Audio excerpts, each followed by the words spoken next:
Hello, apa khabar calon-calon pemeriksa SPM 2021? So, hari ini kita akan tengok bahagian 2. Bahagian 2 ni pelajar, kita akan tengok kertas 1 dan kertas 2. Dan pada hari ini, kita akan belajar di bahagian 2, isi kandungan dia. Kita akan tengok contoh-contoh soalan, terutamanya soalan-soalan kibat, apa yang anda kena tahu dan sebagainya. Dan yang kedua, kita akan tengok agihan markah dan masa. Untuk pengetahuan anda, program hari ini merupakan anjuran bersama Usaha Taqwa Solution dengan Yayasan Pembangunan Pendidikan Malaysia. Dan penceramah pada hari ini adalah saya, nama saya Raju, dan saya mempunyai pengalaman mengajar matematik 35 tahun. Sudah masak dengan matematik ini. Okey, dan program juga adalah dengan izin Kementerian Pendidikan Malaysia. Baik, kita terus mula kepada soalan. Okey, contoh soalan, contoh item untuk kertas 1. Untuk pengetahuan anda, kertas 1 ni mengandungi 40 soalan. Dan tahukah anda, 40 soalan ini kita akan ambil daripada 23 bab. Daripada tingkatan 1 sampai tingkatan 5, kita akan ambil 23 bab kita akan uji dalam kertas 1. Ingat, 23 bab akan diuji dalam kertas 1. Okey, so kita pergi contoh. Kita tengok contoh item saja ya. Okey, kalau kertas 1 belajar, dan ingat, bila kamu belajar matematik, kamu kena ada kalkulator bersama anda. So, kita gunakan kalkulator. Dan soalan kata apa? Dia kata, cari nilai 2 tolak 0.296 bahagi 30 dan benarkan jawapan itu betul kepada dua angka bererti. So, pertama sekali apa yang anda kena tahu? Anda kena tahu apakah kehendak atau objektif atau konstruk peperiksaan matematik. Kertas 1 ni 3 perkara kamu kena ingat. Mengingat apa cikgu mengajar, memahami apa cikgu mengajar, pemahaman itu anda kena apply dalam peperiksaan. Jika soalan diberi dalam ayat yang panjang-panjang yang mengelirukan, anda kena mencerakinkan soalan itu kepada lebih kecil supaya anda senang memahami dia. Okey, dalam hal ini kita tengok tiga-tiga ni ada atau tidak. Mula-mula anda kena ingat. Apa yang anda kena ingat? Bila baca soalan, anda kena tahu, oh ini soalan keluar dari bab mana. So, kalau kamu nampak dia kata angka bererti, tajuknya adalah bentuk piawai. So, soalan ini soalan bentuk piawai. Dan anda kena memahami bentuk piawai ini kalau angka bererti ada berapa cara dia boleh uji. Sebenarnya ada 2 cara saja, iaitu nombor bulat dengan perpuluhan.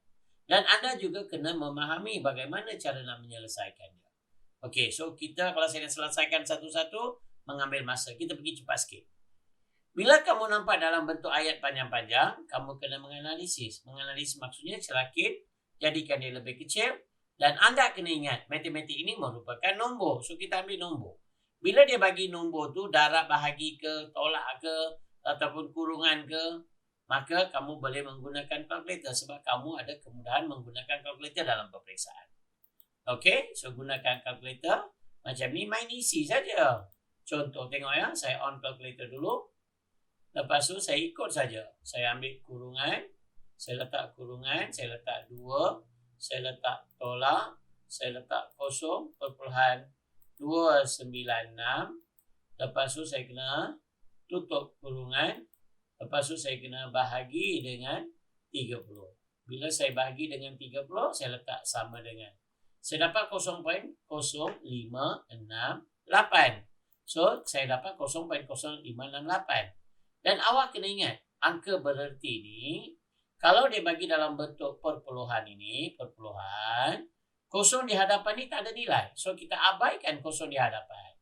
Maka kita tengok dia kata 2 angka. So, kita bilang dari sini 2 angka. 1, 2.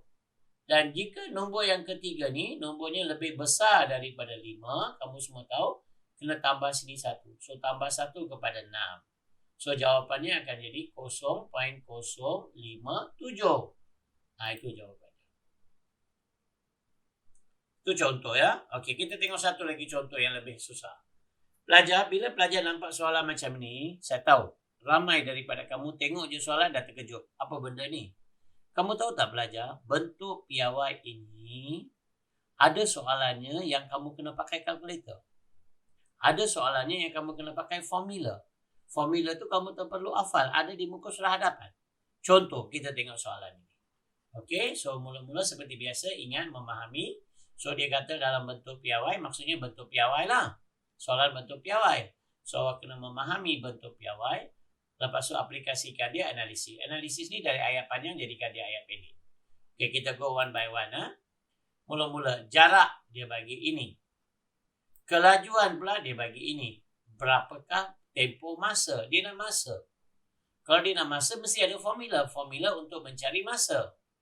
So, apa kamu buat? Kamu kena pergi ke muka surat depan. Selak muka surat depan. Kamu akan dapat macam ni. Dia dah bagi kat depannya. Kamu carilah. Oh, jarak masa ada. So, dia bagi macam ini. So, kita gunakan formula dia. So, saya angkat. Saya letakkan formulanya. Purata laju sama dengan jarak yang dilalui bahagi masa yang diambil. Tapi soalan, dia dah bagi kelajuan. Laju dah bagi. Jarak dah bagi. Dia nak masa. Kalau dia nak masa, kita terbalikkan saja. Ini bawah naik atas, ini turun bawah. Ini dia. Okey, so masa yang diambil sama dengan jarak yang dilalui bagi purata laju. Lepas tu saya isi sajalah. Jarak dia dah bagi, saya salin balik. Purata laju dia dah bagi, saya salin balik. Tapi kamu kena ingat, dia kata di sini meter. Dia bagi kilometer. So, maka apa saya buat? Kilometer saya kena tukar kepada meter. 1 kilometer sama dengan 1000 meter. 1000 ni ada 3 kosong. Maka apa kamu kena buat? Kamu pergi kepada indeks harta ni, kamu kena tambah lagi 3. So, dia akan jadi 9 campur 3 dapat 12.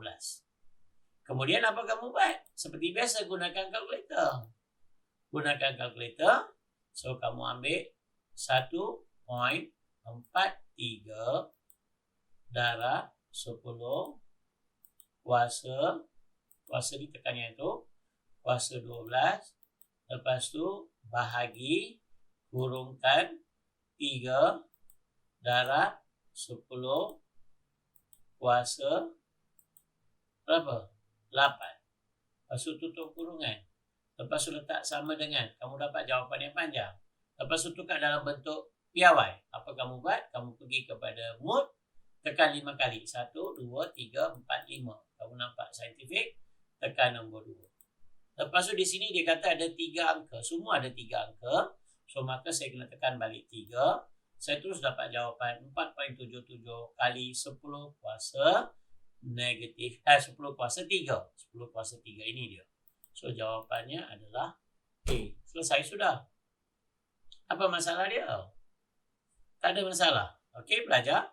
Seterusnya kita akan tengok satu lagi contoh. Okey. Kita tengok soalan macam ni pula. Soalan ini lagi mengelirukan. Dia bagi dalam bentuk ayat. Seperti biasa, 3 perkara ni kamu kena tahu. Okey, so kita tengok apa yang dia nak.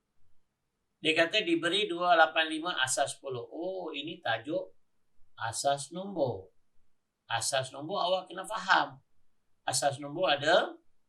Apa itu asas nombor? Asas nombor ialah nombor-nombor asas dalam matematik. Apa dia? 0, 1, 2, 3, 4, 5, 6, 7, 8, 9.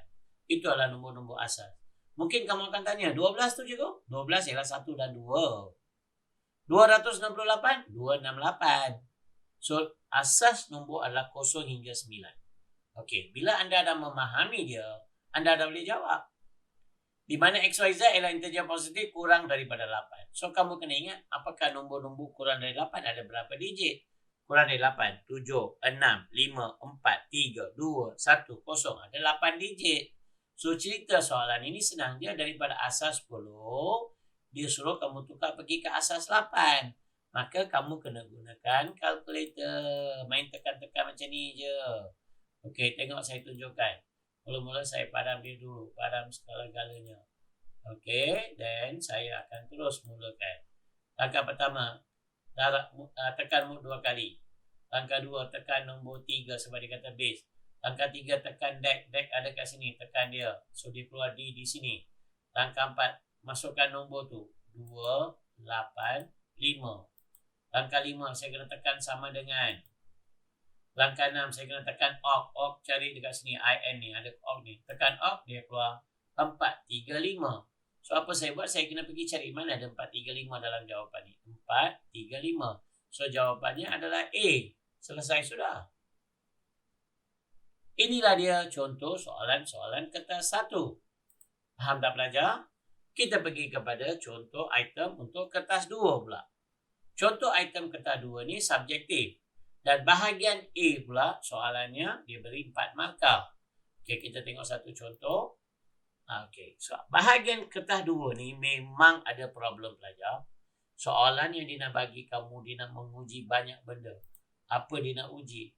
Ingat, memahami. Lepas faham, apply dia, analisis. Kalau soalan ayat panjang-panjang macam ni, kamu ringkaskan, cerakinkan dia, jadikan dia dalam bentuk yang lebih kecil supaya anda senang faham. Lepas dah tukar berbentuk kecil, anda kena menilai. Menilai maksudnya anda kena membuat jalan kerja. Dan akhirnya mencipta maksudnya kamu kena memberi jawapan. Jawapannya mengikut tugasan soalan.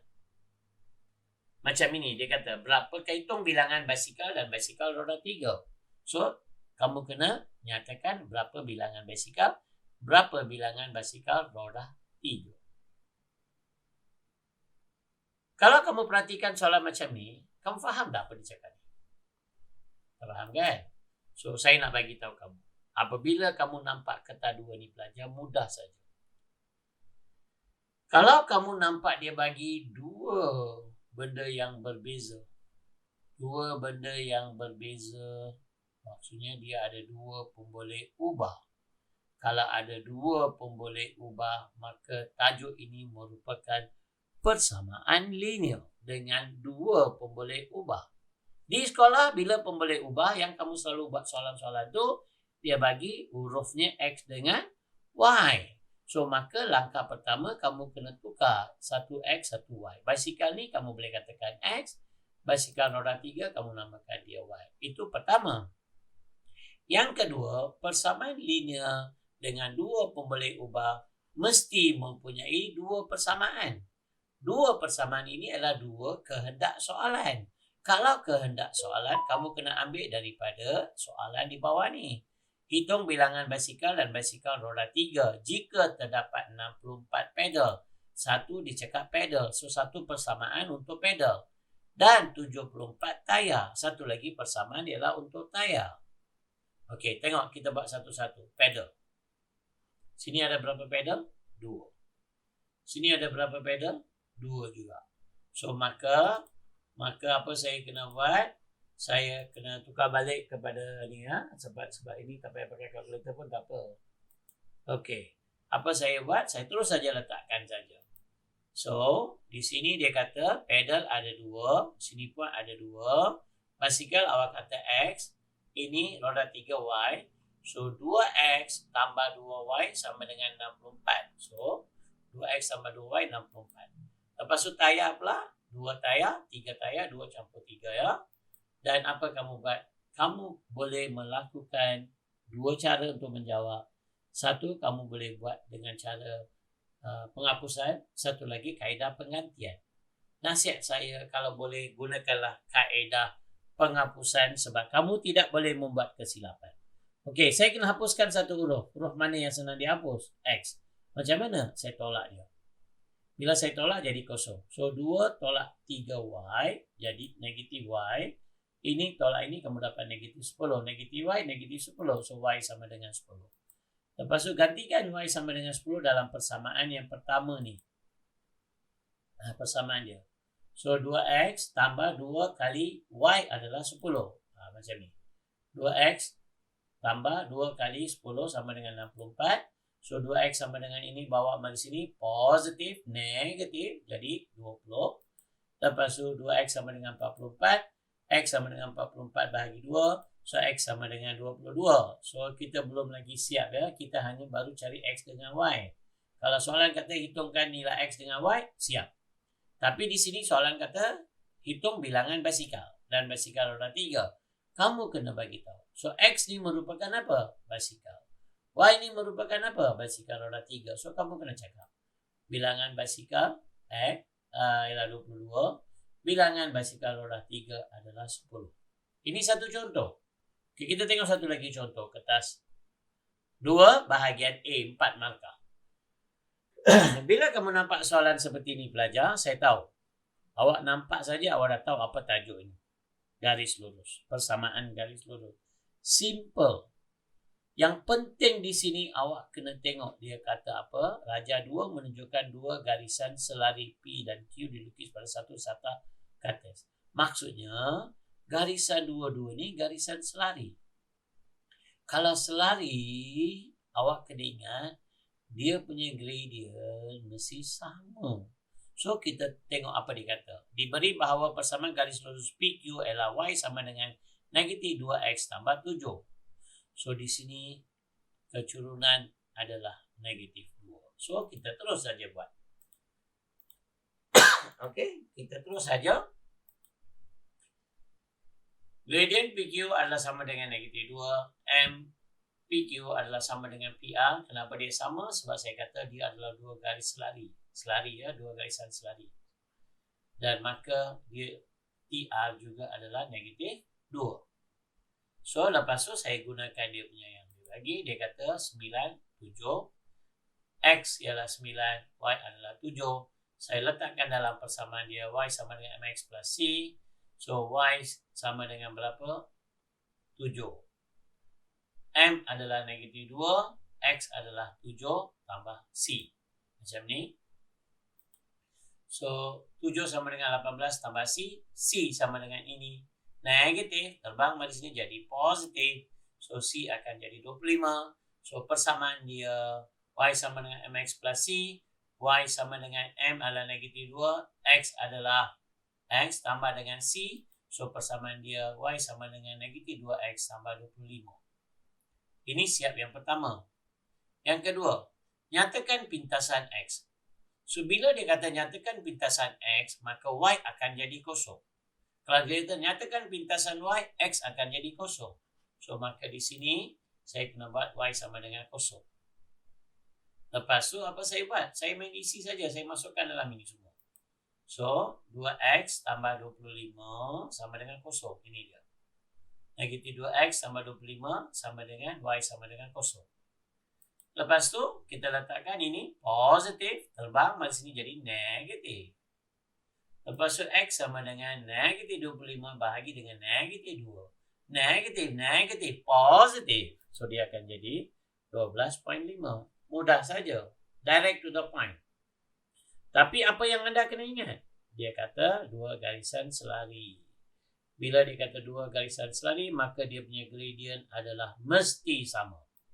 Okey, contoh item untuk kata 2 bahagian B yang membawa 9 markah.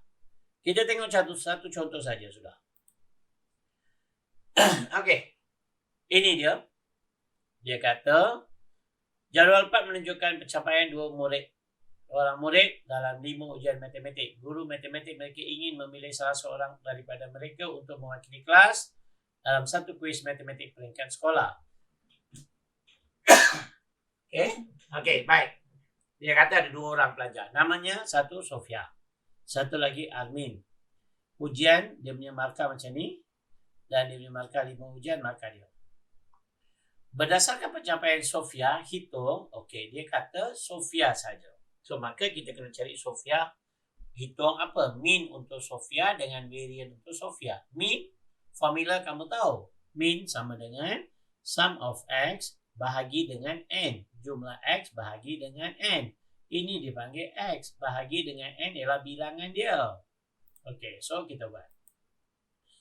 Sum of X bahagi dengan N. So, kamu dapati sum of X ialah 50 campur 64 campur 70 campur 74 campur 90. Dan bilangan dia 1, 2, 3, 4, 5. So, bahagi 5, kamu dapat ini. Siap sudah? Variance. Variance dia punya formula adalah macam ni. Sum of X square bahagi dengan N. Tolak dengan mean square. So, X square maksudnya semua X ni kamu kena kuasa. So, dia macam ni jadinya. So, 50 kuasa 2 campur 64 kuasa 2. Semua campur bahagi dengan 5. Lepas tu, tolak dengan 69.6 kuasa 2. Mana dapat ni? Sebab ambil daripada atas ni. Okey, seterusnya kita akan dapat, kita ringkaskan dia. Kita dapat macam ni. Dan kita dapat variance dia adalah 170.24. Siap bahagian A dengan 4 markah. Bahagian B pula. Siapakah yang layak mewakili kelas dalam kuis tersebut? Justifikasi pilihan anda berdasarkan sukatan serakan. Okey, jangan lupa sukatan serakan ini, apa dia sukatan serakan? Sukatan serakan yang kamu belajar, julat, varian dan sisihan piawai. Dan nak justifikasi, nak memilih siapa yang layak, kamu kena gunakan sisihan piawai. Kalau sisihan piawai menunjukkan kecil, maksudnya pelajar ini lebih konsisten. Kalau sisihan piawai menunjukkan yang besar, maksudnya pelajar ini tidak konsisten. So, kita kena ambil pelajar yang lebih konsisten, maksudnya dia mempunyai sisihan piawai yang kecil sebagai calon untuk menyertai kelas. Mewakili kelas, ya. Okey, kita pergi satu-satu. Kita tengok mula-mula. Varian Sofia seperti yang kita dah cari dalam bahagian 1 tadi tu, 17024. Sekarang dari sini bila saya nak cari sisihan piawai, sisihan piawai adalah punca kuasa 2 variance. So punca kuasa 2 variance sama dengan punca kuasa 2 17024. So kamu dapat 13.05. So sisihan piawai untuk Sofia adalah 13.05. Lepas tu kita kena cari untuk Armin supaya kita boleh bandingkan dan barulah kita tahu nak pilih siapa. Okey, untuk Armin pula, kita kena mula-mula cari dia punya mean. So, mean dia sama saja. So, kita ambil jumlah dia, jumlah bahagi dengan bilangan. So, campur saja semua ni. Ambil Armin, ya, Armin punya. Lepas tu bahagi dengan 5, kamu dapat jawapan. Lepas tu, kita juga kena cari dia punya variance dia. So, variance dia formula sama, tetap sama. Tapi kita ambil nilai-nilai Armin sama seperti tadi. Dan kamu tolak dengan dia punya mean square. So, kamu dapat 27.2.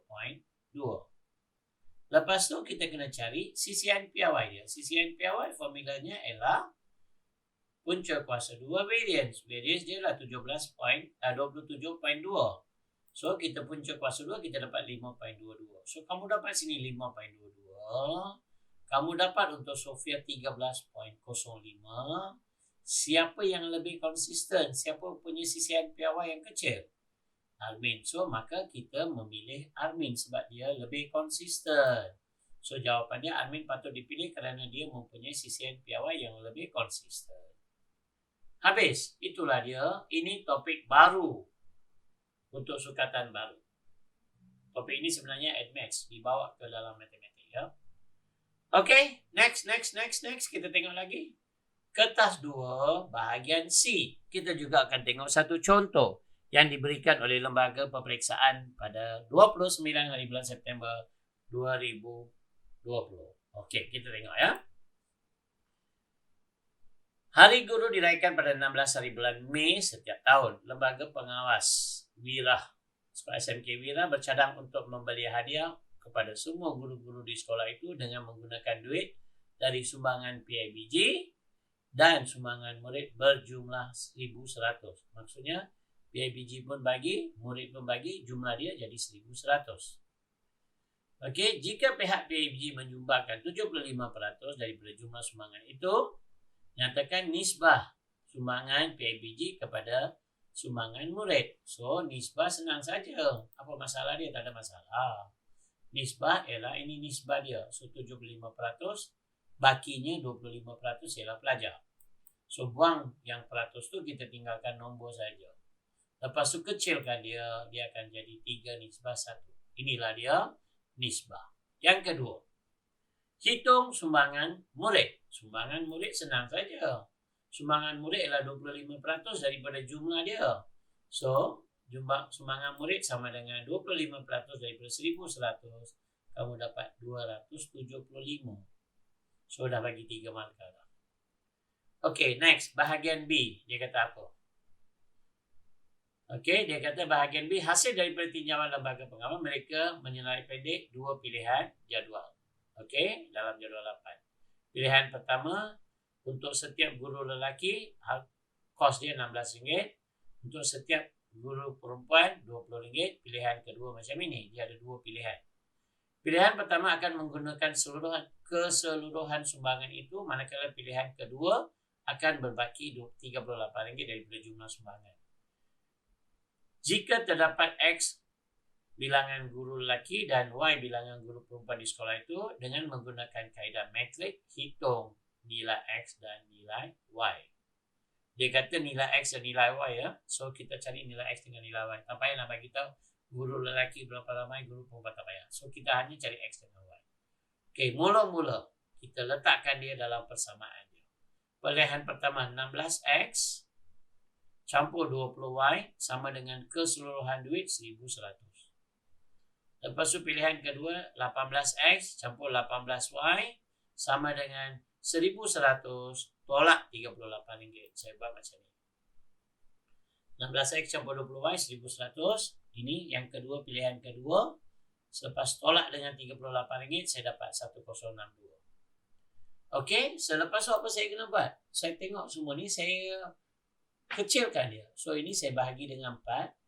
Kalau ini saya bagi dengan 18, saya dapati 4X campur 5Y sama dengan 275, X tambah Y sama dengan 59. Saya gunakan dia dalam matrik saya. So dalam matrik, apa saya buat? Saya ambil 4, 5. Ini kalau tak ada apa-apa, maksudnya 1, 1 ya. Saya letak macam ni. 4, 5, 1, 1, X, Y sama dengan saya letakkan ini.